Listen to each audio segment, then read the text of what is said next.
You never expect to feel invisible in a room you paid for.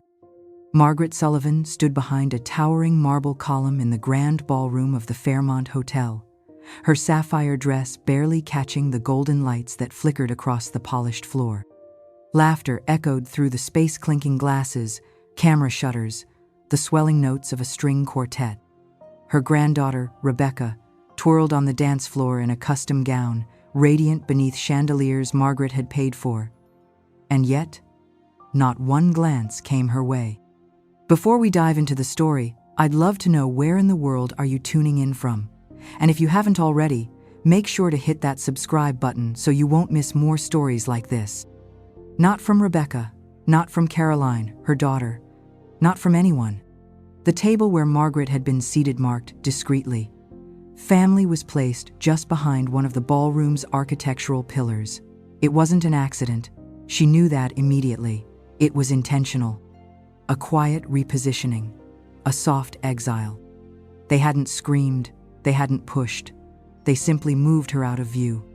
Earlier that evening, Rebecca had kissed her cheek, called her darling grandma, and thanked her again for making all this possible. Her voice sugary, her eyes flicking elsewhere before the sentence even ended. Caroline, polished as ever, had smiled through her daughter's speech, but never once gestured Margaret into the spotlight. Margaret had smiled, graciously, as always. But behind her steady hands, a tremble lingered. Not from weakness, but from recognition. She had taught negotiation at Harvard for 30 years. She could read tone and body language like a second language. She knew how silence could carry more weight than words. And the silence around her knew it roared. This wasn't about forgetting to include her in a toast. It wasn't even about a bad seat. This was erasure, deliberate, calculated. For years, she'd ignored the subtle sign show. Caroline changed the subject when Margaret spoke about the family legacy, how Rebecca rolled her eyes when she brought out old photo albums, how conversations about the future never included her name. She had told herself they were busy, that times had changed, that maybe she was just being sensitive. But standing behind that cold stone column, watching strangers enjoy a wedding she had made possible, Margaret no longer lied to herself. They hadn't forgotten her, they had placed her. Out of sight, out of mind. Like a vintage photograph left in the attic, not destroyed, just quietly boxed away. But what they had forgotten was who Margaret Sullivan truly was. And that would be their first mistake. Sometimes, betrayal doesn't arrive with a scream. It comes as a whisper behind a half-closed door. It was a quiet spring afternoon when Margaret first heard it. The window in her Beacon Hill kitchen was open, letting in a soft breeze scented with hyacinth and the low murmur of voices from the veranda. At first, she didn't listen. She assumed it was one of their usual chats, Caroline and Rebecca, daughter and granddaughter, sharing stories over tea on the terrace of the house Margaret had preserved like a museum of family history. But a name caught her attention. Hers. "So, we'll have to clear out most of that old stuff," Caroline was saying, her tone clipped and brisk. "The guest room especially, straight out of the 1980s. "I still think she might resist," Rebecca replied, lowering her voice. "She's sharper than she looks." "She barely notices changes anymore," Caroline countered, laughing softly. "Besides, we're doing her a favor. The place is suffocating." Margaret stood still, the porcelain teacup in her hand trembling ever so slightly. For a moment, she hoped she'd misunderstood. But the voices didn't stop. "We need to speed things up," Caroline added. "Once she turns 80, the Sullivan Trust legally transfers. And we need everything signed before then, while she's still compliant." There was a pause. A silence so dense it pressed against Margaret's chest. "She's not gone yet," Rebecca murmured. "But she's fading. We should plan ahead." "Fading? Compliant?" The words echoed through her like glass cracking under pressure. In her study later that evening, Margaret sat surrounded by framed memories letters from presidents, photos with Nobel laureates, her Harvard tenure certificate. A lifetime built on intellect, strategy, diplomacy. Her legacy was one of sharpness, not fragility. And yet, her own family had reduced her to a ticking clock, a transfer waiting to happen. An asset, not a matriarch. They hadn't approached her with respect. They had plotted behind her back, not because she was weak, but because she had let them believe she was. That night, Margaret didn't cry. She didn't confront. She simply sat, her fingers brushing the silver pocket watch her late husband once carried in courtrooms. "Truth," he used to say, "comes to those who wait and those who watch." And Margaret Sullivan had just opened her eyes. They mistook her silence for surrender. But Margaret Sullivan had not spent decades teaching negotiation at Harvard, advising diplomats and corporate titans, only to be quietly erased by her own blood. Nohat, Caroline, and Rebecca failed to understand was that silence, in the hands of a seasoned strategist, is not submission, it is positioning. That evening, in the soft light of her study, Margaret did what she had always done when preparing for high-stakes negotiation. She observed, she documented, and she planned. She retrieved the leather-bound folder her late husband had once called the war chest, a meticulous archive of estate documents, trust agreements, and account details. Her fingers, though older, were steady as they turned each page. Every signature, every clause, every beneficiary, she reviewed them all, noting what needed revision. The first call she made was to Thomas Harrington, her longtime attorney. "Thomas, it's Margaret. We need to meet, immediately." The second, to Dr. Wintershire, physician of nearly 30 years. "No, I'm not experiencing symptoms," she said with calm precision. "But I want a full cognitive evaluation, documented, thorough, and signed." Third, she contacted her bank manager. A comprehensive review of all account permissions was scheduled. By morning, Caroline's name would be removed from every account she had previously accessed to help. Margaret knew the legal terrain, but more than that, she understood psychology. She understood what people said when they thought the room was empty, and now she would turn their own words into safeguards. Alone at her desk, she opened a small box tucked behind family photographs. Inside sat a discreet voice recorder, an old gift from a student who had gone into security consulting. Margaret tested it. The red light blinked to life. It would serve her well. This was not about revenge. It was about clarity, control, integrity. Her legacy would not be hijacked by entitlement masquerading as concern.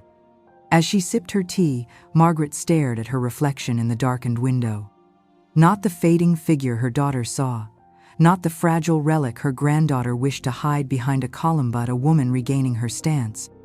"A negotiation," she whispered to her reflection, "is simply a conversation with consequences." And Margaret was ready to speak. Margaret didn't raise her voice. She raised the stakes. In the days that followed her quiet reawakening, she moved through her home with the grace of routine and the precision of purpose. Nothing seemed different. Tea at 4, letters to old colleagues, Sunday calls with acquaintances. But beneath it all, Margaret was laying the quiet foundation of a response so measured, so deliberate. It would one day be studied in the very classrooms she once taught. Her first tool was discretion. The slim recorder, now her constant companion, captured every careless remark, every passive-aggressive suggestion made over dinner. "You know, Mom, that china set is beautiful, but a little outdated," Caroline had said once, tracing the rim of a teacup without meeting her eye. The tone was sweet, the intent was sour. Margaret clicked the recorder on silently under the table. At the florist, when Rebecca laughed about keeping Grandma busy with small tasks so she doesn't get in the way, Margaret simply smiled and excused herself to the restroom, where she scribbled the time, date, and setting of the comment into a small notebook tucked into her handbag. Document everything, she had taught her students. Assumptions dissolve under evidence, but records endure. She spoke little, but she listened deeply. Behind her composed expressions were layered calculations.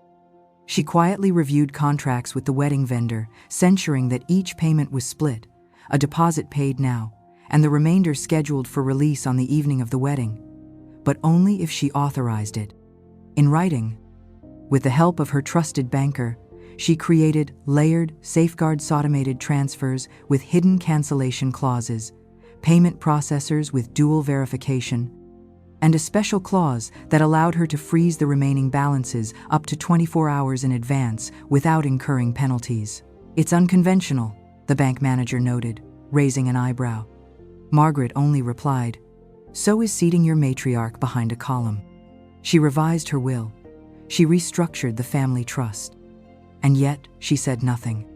To Caroline and Rebecca, she remained the picture of obliging generosity, smiling when asked to increase the flower budget, nodding when shown seating charts she was too tired to review. Behind closed doors, she cataloged every slight, the way Rebecca's tone sharpened when speaking about aesthetics and old people, the way Caroline dismissed her as just sentimental when she asked to include a photo of her late husband at the ceremony. Each moment, small on its own, became part of a larger pattern, and Margaret, the strategist, mapped it all, connecting dots, not out of malice, but out of clarity. She wasn't planning a scene. She was preparing a safeguard, not for vengeance, but for truth. Because Margaret understood something her daughter and granddaughter had forgotten, that control taken by deception rarely lasts. But control reclaimed through preparation and dignity holds power no one can take away. And so, while the invitations were being printed and Rebecca tried on dresses she hadn't paid for, Margaret kept documenting. Not in anger, in resolve. Because one day soon, when the lights were glittering and the music swelled and the photographs were taken without her in them, someone would ask why Margaret Sullivan was missing from the frame. And she would have the answer. Documented, dated, and undeniable. The Fairmont's ballroom gleamed like a crown, its marble floors polished to a mirror, chandeliers dripping with light like frozen fireworks. It was everything a granddaughter could dream of, and Margaret had paid for every inch of it. She arrived precisely on time for the final walkthrough, dressed in a slate blue coat and her late husband's antique watch strapped neatly at her wrist. She moved through the space with practiced ease. Sandra, the hotel's coordinator, greeted her with bright professionalism and an air of reverence, clearly briefed on Margaret's stature, if not her placement. As they reviewed the seating chart, Margaret leaned over the glossy layout. Names had been carefully penned in cursive, each circle representing a table. Her eyes scanned until they stopped. "Family of the bride. Grandmother," it read, placed neatly behind one of the ballroom's towering marble columns. She paused. "This position," she said, voice steady, "appears to offer limited visibility of the stage and the couple." Sandra hesitated. "Yes? Well, Miss Rebecca requested that table specifically. Something about aesthetic flow and keeping things balanced." Balanced. Margaret traced her gloved fingers slowly around the circle on the chart. "I see. And this column knit structural?" "Yes. Unmovable, I'm afraid." "Fitting," Margaret replied, with a smile so gentle it startled even herself. "Some columns are meant to hold up ceilings. Others are meant to hide things behind." Sandra blinked, unsure whether she'd just heard agreement or accusation. "No need to change a thing," Margaret continued. "Let the bride have her vision." Because now, Margaret saw the full picture. The seating wasn't just an oversight, it was a symbol, an erasure dressed in elegance. Her years, her presence, her legacy relegated to the shadows for the sake of a photograph. She said nothing more. But in that moment, something settled. The marble column would be remembered, not as an insult but as a marker, the point at which dignity refused to shrink any further. Margaret smiled as Sandra walked her out. It was not the smile of surrender. It was the calm of a storm quietly gathering its strength. The ballroom glowed with golden light. Laughter rose like champagne bubbles, and the air was thick with the perfume of roses and celebration. Every detail had been executed to perfection thanks to Margaret's silent generosity. She arrived dressed in navy silk, the fabric catching the light with every step. The brooch at her collar shimmered with quiet pride, and her husband's silver pocket watch, polished and ticking steadily, graced her wrist. No one noticed. No one asked where she'd been during the weeks leading up to the wedding. They only offered rehearsed smiles and half-hearted greetings before rushing off to entertain guests.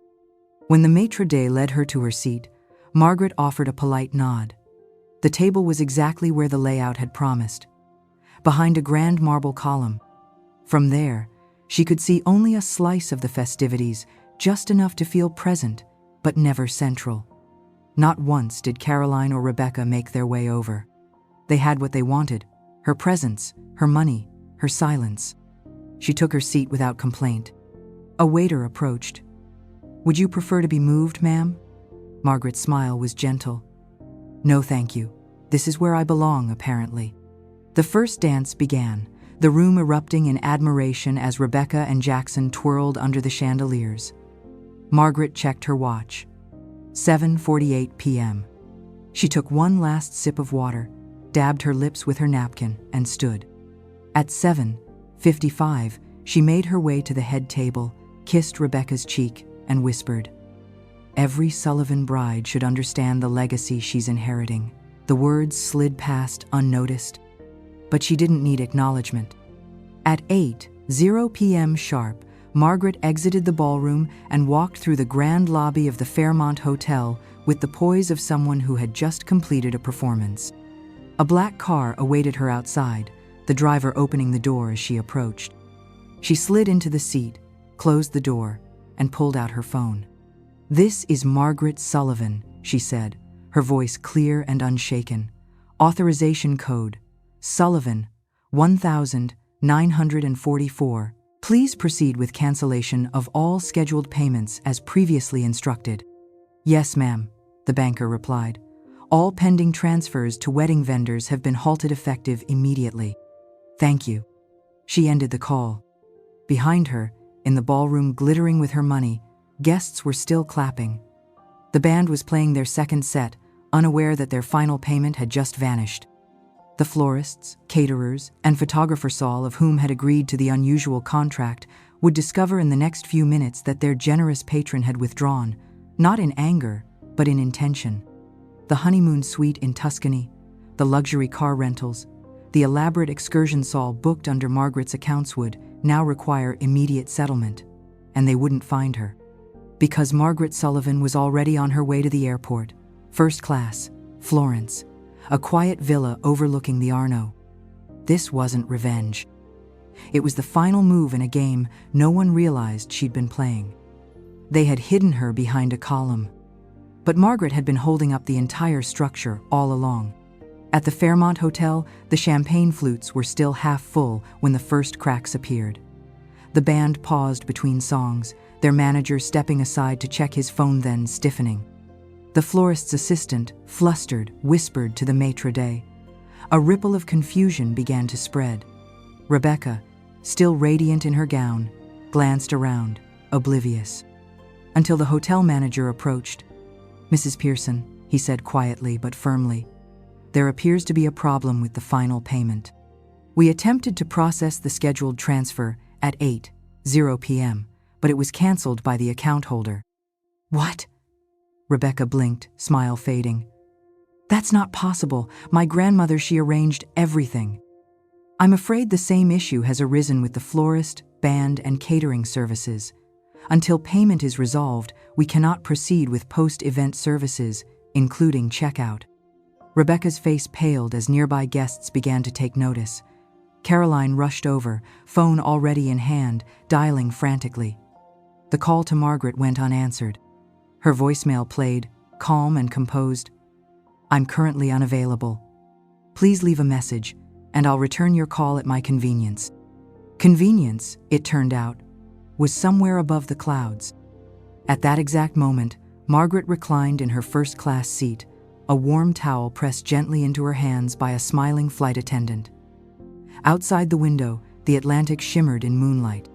In her lap sat a leather-bound journal, pages open to the phrase her husband used to recite before every major decision: "Justice delayed is not justice denied."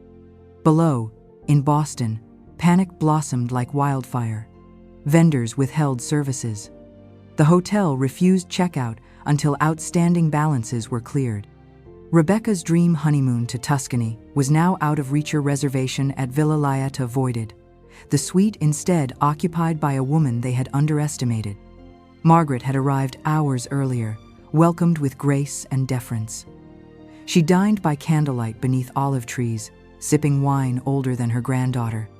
Her suite overlooked the same river Rebecca had once boasted about. But Margaret wasn't gloating. She was simply breathing. Silence had become her statement.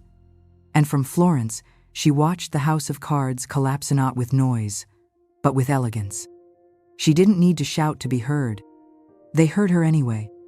3 days after the wedding collapse, Rebecca sat at the edge of her mother's kitchen table, her hands trembling as she broke the seal of a thick, cream-colored envelope. The Sullivan family crest, stamped in burgundy wax, gleamed in the morning light. Caroline stood behind her, arms folded tightly, her eyes unreadable. Inside was no angry tirade, no emotional outburst. Just 4 calm, methodical pages, Margaret's handwriting poised and deliberate. It began not with blame, but with clarity. To Caroline Sullivan Edwards and Rebecca Edwards Pearson. For years, I accepted silence as a form of peace. I allowed dismissiveness in the name of family unity. I tolerated being repositioned, reframed, and eventually erased until the moment I was placed behind a column at an event I paid for. What followed was not bitterness, but evidence. Meticulous transcriptions of private conversations they thought would remain secret. Rebecca's plan to manipulate her seating to avoid ruining the photos. Caroline's suggestion to accelerate everything before she turns 80. Their casual dismissal of Margaret's mental acuity, and their scheme to take over her home and legacy. Enclosed was a notarized medical assessment verifying Margaret's cognitive health. A letter from her estate attorney confirming the restructuring of the Sullivan Trust, and a clear list of changes: revocation of Caroline's financial access, updated beneficiaries, and a legal firewall around every remaining asset. But the most painful revelation came last. You did not just misjudge my mental state, you misjudged my love. You mistook kindness for weakness, generosity for obligation, and dignity for irrelevance. That mistake has consequences. No threats, no demands, just undeniable truth. By the time the 2 women looked up from the letter, the fallout had already begun. Copies of the letter, along with supporting documentation, had been delivered to Margaret's lawyer, her trusted friends in Boston society, and 3 prominent members of local charitable boards. No lawsuit, just illumination. At luncheons and galleries, murmurs began to circulate not about the wedding, but about the woman behind it. Did you hear? She funded everything and they seated her behind a column? After decades of service to this city? Margaret hadn't raised her voice. But in a city built on legacy and reputation, she'd made herself heard louder than ever before. Autumn had arrived in Boston, painting the trees along Beacon Hill in copper and gold. Margaret Sullivan stepped out of her black town car, heels clicking softly against the cobblestones. No longer just the grandmother behind a column, she returned as the woman who once taught future leaders and had now reclaimed her place in the world. Her home was quiet, but no longer silent. The walls that once echoed with condescension were now lined with fresh blooms, soft music, and framed achievements restored to their rightful place. And in the heart of the house stood her study, transformed into the command center of the Sullivan Foundation for Women's Leadership, a nonprofit Margaret had long dreamed of creating. Now, it was thriving. She didn't seek applause, she never had. But something remarkable happened. Her story, quietly shared through the letters, the social whispers, and the respect she'd reawakened, had opened doors. Invitations poured in. From universities, charities, former students, and even estranged acquaintances who now saw her not as a fragile relic, but as a force of clarity and conviction. And then, one afternoon, Eleanor, her trusted assistant, knocked on the study door. "Rebecca's here," she said softly. "She's on time." Margaret looked up from a stack of grant applications, her expression calm. "Good. Let her in." Rebecca entered with a measured step, dressed simply, eyes lowered, not in shame, but in something more unfamiliar: humility. This wasn't the bride who had sought the spotlight at all costs. This was a young woman at the beginning of an unlearning. Margaret gestured toward the chair across from her. "Welcome to your internship," she said. Rebecca nodded. "I'm not here for forgiveness. I'm here to understand." "Then we begin," Margaret replied. For the next 6 months, Margaret would mentor her granddaughter not as a grandmother, but as a leader teaching another how to become worthy of the legacy she once took for granted. She didn't need to reclaim a family throne.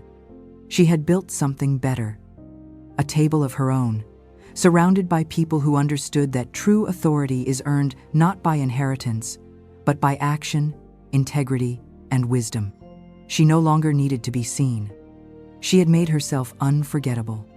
And this time, she sat at the head of the table.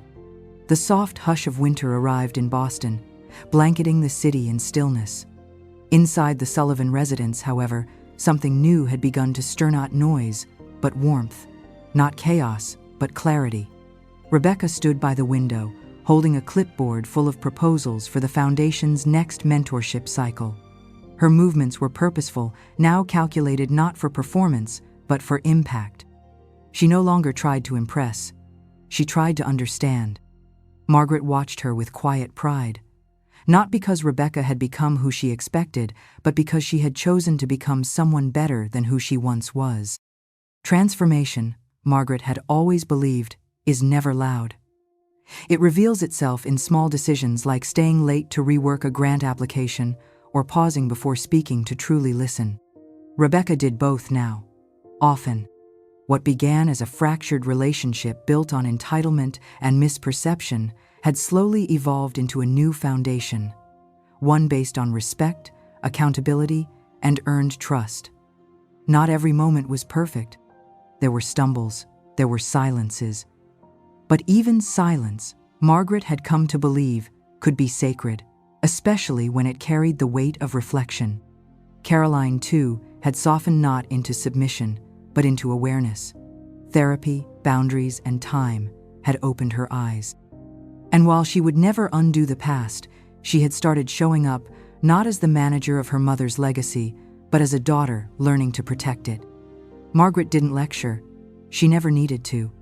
The brooch remained tucked away, not withheld, not forgotten, but preserved, like the legacy it symbolized. Because dignity, she knew now more than ever, is not inherited. It is chosen moment by moment, word by word, especially when no one is watching. She had not fought for revenge. She had not set traps. She had simply held the mirror and waited.